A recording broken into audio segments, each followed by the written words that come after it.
விஷ்ணு உட்கார்ந்தது கண்ணு தெரியலையா? நீதிமான் கணக்கு போட்டுக்கிட்டு இருக்கார், கண்ணு தெரியலையா? இப்போ நெரிப்பார். அப்படியே வீட்டுக்குள்ளே நிம்மதியான தூக்கம் தூங்க விட மாட்டார். பார்த்துக்கோ. எல்லாம் பூரா வழக்கு ஆடி வழக்கு ஓடி வெளியில் காலை கையை தோலை தூக்கி போட்டு அழிச்சிக்கிட்டு இருக்கான்.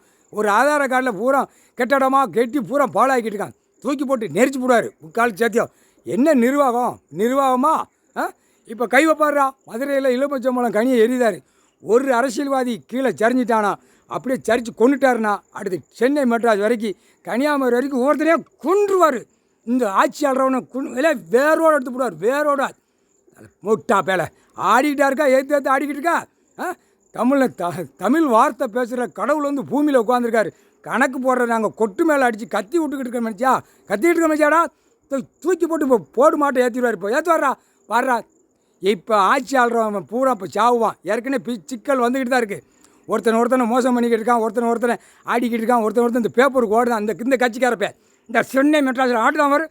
கொண்டார வழி மனம் பிதிக்கி எடுத்து போடுவார். பிதிக்கி சாணி வெளியே எடுத்து போடுவார்.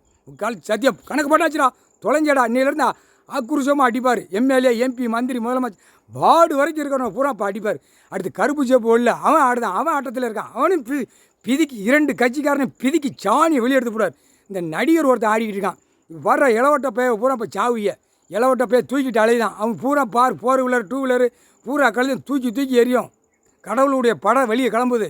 தூக்கி தூக்கி கொள்றா அப்படிம்பாரு. முக்கால் சேர்த்து சொல்லிட்டார். அப்படியே படைகளை பூரா இப்போ அனுப்புதார். தூக்கி போட்டு மிதிச்சு போடுவார். முக்கால் சேர்த்தியை பிடிச்சிக்கோடா.